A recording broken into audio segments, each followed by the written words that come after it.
사랑하는 여러분, 누구든지 그리스도 안에 있으면 새로운 피조물이라고 하나님께서 말씀하십니다.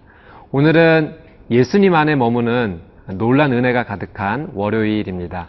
오늘 이 하루 만물을 새롭게 하시는 하나님의 말씀 안에서, 은혜 안에서 충만한 하나님의 동행하심을 누리시게 되기를 주님의 이름으로 축복합니다. 여러분, 혹시 어렸을 적 잘못하셔서 혼나셨던 기억이 있으신가요? 저는 초등학교 1학년 때 어머니에게 크게 혼났던 경험이 한 번 있습니다. 학교에 가는 길에 오락실에 잠깐 들렸던 적이 있어요. 5분만 있다 가야지 했는데 그만 몇 시간을 눌러 앉아 있었던 그런 경험이 있습니다. 그때 어머니께서 저를 찾아오셔서 정말 크게 혼내셨던 적이 있으십니다.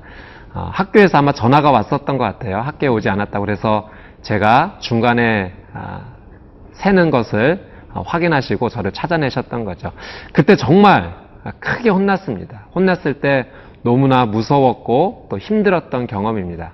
그런데 그때 만약 내가 훈계받지 않았다면, 혼나지 않았다면 계속해서 그런 나쁜 경험 속에 빠지지 않았을까 하는 생각을 하게 됩니다. 때로 혼난다는 것, 훈계받는다는 것은 그래서 사랑입니다. 오늘 말씀의 제목은 하나님의 징계는 늘 선한 것입니다 입니다. 오늘 말씀을 통해서 하나님의 귀한 말씀 통해 하나님의 사랑 안에서 회복되는 저와 여러분이 되시기를 주님의 이름으로 축복합니다.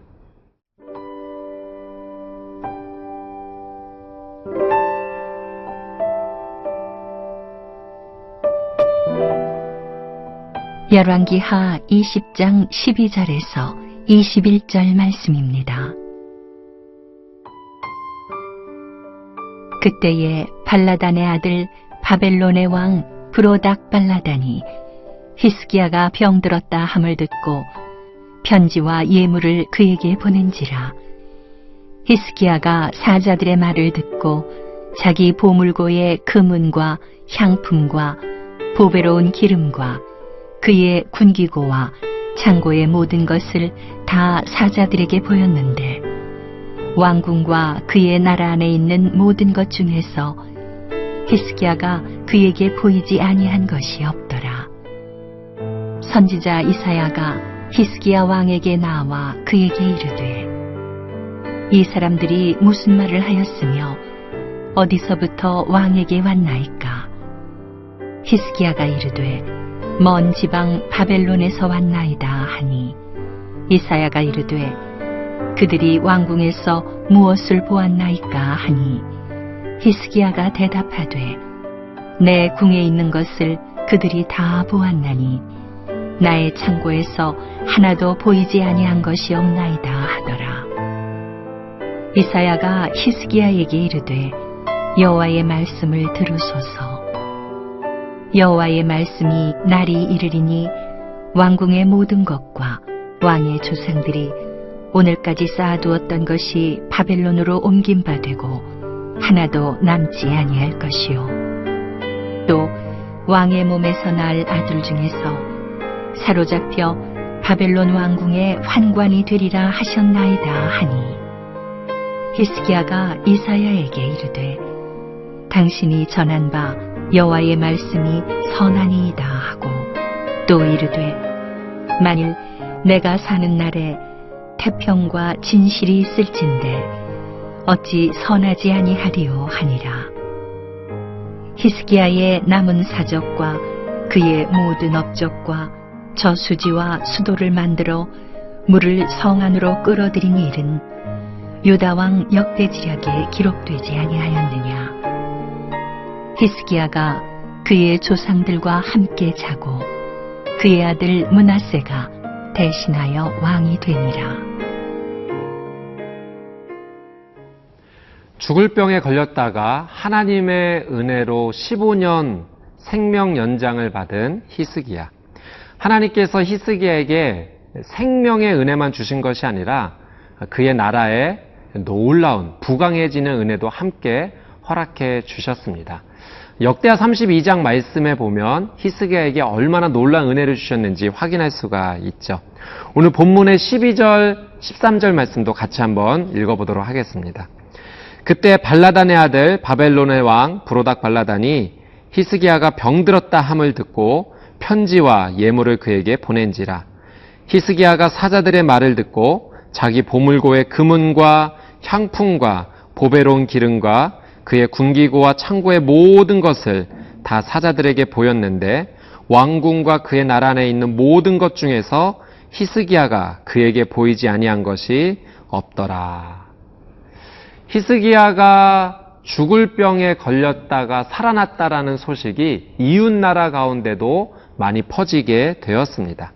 그래서 바벨론 왕 브로닥 발라단이 이 히스기야 왕의 회복 소식을 듣고 축하하기 위해서 사신들을 보냈던 거죠. 선물과 함께 보냈던 것입니다. 그런데 문제는 여기에서 시작이 됩니다. 히스기야가 이 바벨론에서 온 사신들에게 자신의 나라에 있는 보물 창고를 다 열어서 보여주게 됩니다. 그리고 무기고도 열어서 얼마나 많은 무기가 있는지도 보여주게 됩니다. 오늘 말씀에는 히스기야가 보여주지 아니한 것이 없다, 다 보여줬다라고 이야기를 하고 있습니다. 아마도 히스기야는 자랑하고 싶었던 것 같아요. 자기가 왕이 되어서 이 나라를 다스렸고, 그리고 이 나라가 얼마나 부강해졌는지, 얼마나 부자가 되었는지, 군사적으로 얼마나 힘이 있게 되었는지 보여주고 자랑하고 싶었던 것입니다. 모든 공로를 자기가 취하고 싶었던 그런 교만한 마음이 히스기야에게 시작이 되었습니다. 오늘 말씀과 병행 구절인 역대하 32장 말씀에 보면 이 바벨론에서 온 사신들이 이런 질문합니다. 어떻게 해서 그런 중병에서 회복될 수 있었습니까? 이 질문 앞에 히스기야는 자신이 경험한 하나님의 은혜를 고백해야 했습니다. 내 힘으로 이겨낼 수 없었던 이 문제를 하나님께서 해결해 주셨다. 하나님께 영광을 돌렸어야 됐는데 그 영광은 모두 빼버리고 자기가 나라를 얼마나 잘 다스렸고 부강하게 했는지 그 사실만을 드러내기에 급급했던 모습입니다. 히스기야는 하나님의 은혜를 숨기고 그 앞에 자신이 나아갔습니다. 하나님의 능력은 말하지 않고 그 모든 것 위에 자신이 드러나는 것을 즐거워했습니다. 사랑하는 여러분, 혹시 우리의 삶 가운데 이런 모습이 없는지 한번 돌아보게 됩니다. 이제까지 우리가 살아왔던 모든 것이 다 하나님의 은혜가 아니겠습니까? 생명이 있고 건강이 있고 오늘 내가 이 자리에 있다는 것이 하나님의 은혜입니다. 그런데 그 은혜를 혹시 내가 밟고 내 것을 자랑하기 위해서 혹시 내가 그 위에 서 있지는 않습니까? 여러분, 교만하지 않기 위해서 하나님의 은혜를 고백하기 위해서는 감사가 우리 안에 회복이 되어야 합니다. 오늘 이 말씀 히스기야의 모습을 다시 한번 생각해 보면서 여러분에게 주어진 모든 상황을 감사로 한번 표현해 보십시오. 주변 분들이 왜 이렇게 얼굴이 기쁘고 감사함이 넘치냐고 물어본다면 이 모든 것을 허락하신 하나님의 은혜를 찬양하고 선포하십시오. 그러면 오늘 우리의 삶 가운데 하나님의 은혜가 충만하고 영광 받으시는 그런 놀라운 은혜의 시작이 될 것입니다. 이 하루 감사로 충만하게 되시기를 주님의 이름으로 축복합니다.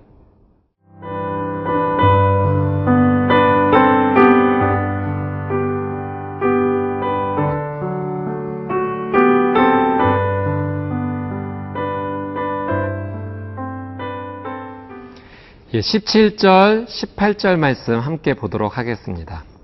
여호와의 말씀이 날이 이르리니 왕궁의 모든 것과 왕의 조상들이 오늘까지 쌓아두었던 것이 바벨론으로 옮긴 바 되고 하나도 남지 아니할 것이요 또 왕의 몸에서 날 아들 중에서 사로잡혀 바벨론 왕궁의 환관이 되리라 하셨나이다 하니.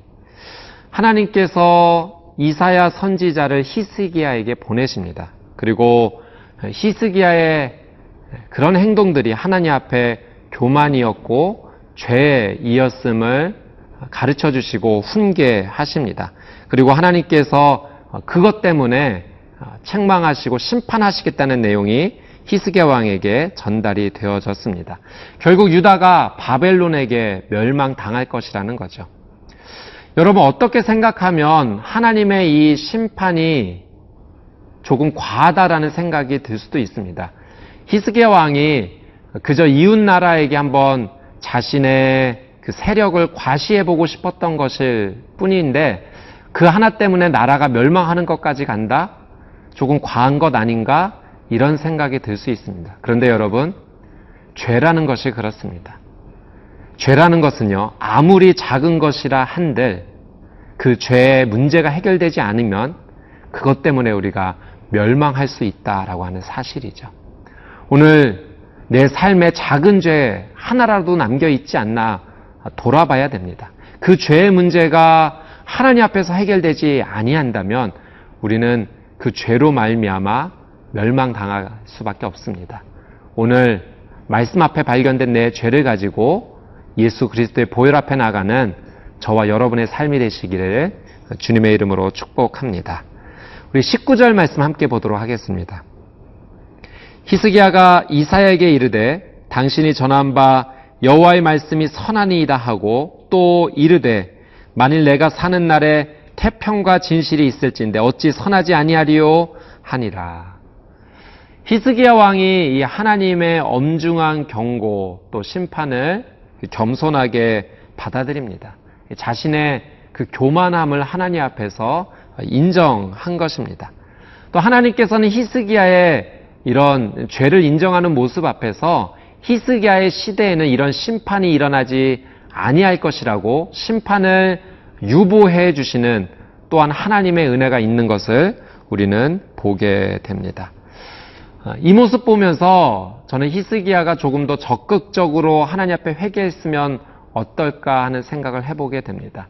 자기가 죽을 병에 걸렸을 때 정말 하나님 앞에 눈물로 나아가 하나님 앞에 은혜를 구했던 것처럼 자신의 이 교만한 죄를 인정하고 하나님 앞에 눈물로 회개하며 더 엎드렸다면 하나님께서 이 죄를 더 밀어주시고 아니 더 나아가 없던 일로 해주시지는 않을까 하는 생각을 해보게 됩니다. 사랑하는 여러분, 죄 회개 앞에서는 자신을 드러낼 것이 없습니다. 무조건 하나님 앞에 엎드려야 됩니다. 그 죄의 문제가 해결될 때 비로소 우리의 인생 가운데 참 자유가 찾아오기 때문에 그렇습니다. 사람은 누구나 실수할 수 있죠. 뜻하지 않게 잘못할 수 있습니다. 여러분, 그때마다 나는 죄짓지 않았어, 잘못하지 않았어 라고 말하는 것이 아니라 있는 모습 그대로 하나님 앞에 나아가시게 되기를 바랍니다. 그때 정말로 하나님의 놀라운 은혜가 임하는 것이지요. 제가 아는 분이 어린 시절 그런 경험이 있었던 에피소드를 저에게 얘기했던 적이 있습니다. 어린 시절 초등학교, 국민학교 다닐 때 우유급식을 했는데 어머니에게 우유급식비를 타고 그것을 내서 우유를 먹었던 것이 아니라 엉뚱한 곳에 돈을 썼던 겁니다. 그런데 이 사실을 동생이 알고 만 거예요. 그리고 형의 약점을 잡았습니다. 형을 괴롭힙니다. 형은 너무 힘들었어요. 동생에게 약점을 잡혀서 동생에게 이끌려 다닐 수밖에 없었습니다. 너무 힘든 나머지 결단을 합니다. 엄마에게 가서 말하리라. 그리고 울면서 가서 이야기했다고 합니다. 엄마 죄송해요. 제가 우유급식비 다른 데 썼어요. 그때 어머니께서 이런 말씀을 해주셨다고 합니다. 그래, 그랬구나. 알고 있었어. 이제라도 와서 솔직하게 얘기해줘서 고마워. 그리고 이분은 정말 자유함이 무엇인지를 느꼈다고 합니다. 사랑하는 여러분, 오늘 하나님 앞에 나아가 모든 것을 다 고백하고 참다운 자유를 누리시는 귀한 하루가 되시기를 주님의 이름으로 축복합니다. 함께 기도하겠습니다.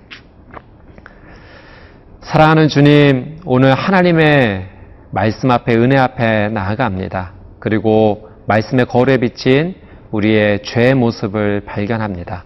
오늘 주님 앞에 이 모든 것을 숨기지 않고 고백하는 하루 되게 해주시고 하나님께서 허락해 주시는 참다운 자유를 누리게 하여 주시옵소서. 주님을 찬양하오며 예수님의 이름으로 기도드립니다.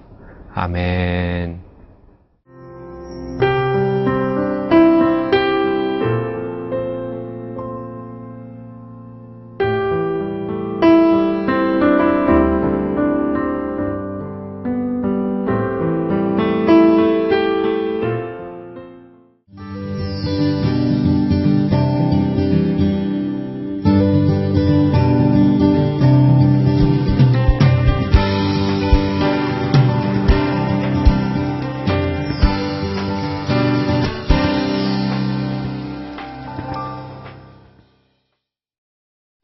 제2회 CGNTV 생명의 삶 큐티 간증수기 공모전.